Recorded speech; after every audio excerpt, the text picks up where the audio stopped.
পৃথিবীতে জাতিসংঘের রিপোর্টও স্পষ্টভাবে প্রমাণিত হয়েছে, শেখ হাসিনার নির্দেশে, আওয়ামী লীগের নির্দেশে, আওয়ামী লীগের পরিকল্পনায় এই জুলাই আগস্টে গণহত্যা এবং মানবতা বিরোধী হত্যাকাণ্ড সংঘটিত হয়েছে।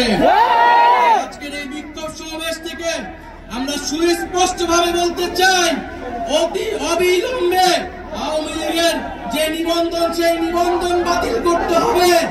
নৌকা মার্কাকে বাংলাদেশ থেকে নিশ্চিহ্ন করে দিতে হবে এবং বিচার চলা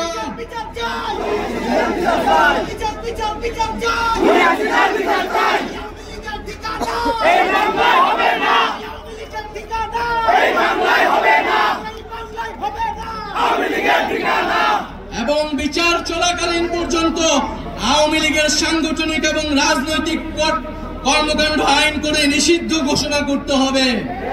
প্রিয় বন্ধুগণ, আমরা জুলাই ঘোষণাপত্রের কথা বলেছিলাম, জুলাইকে সাংবিধানিক স্বীকৃতি দেওয়ার কথা বলেছিলাম, কিন্তু বিভিন্ন ষড়যন্ত্রের কারণে সেই জুলাই ঘোষণাপত্র এখনো আসছে না।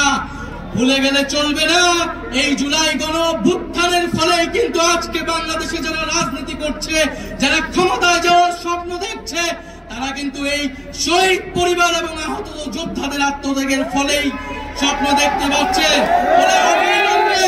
এই জুলাই ঘোষণাপত্র দিতে হবে।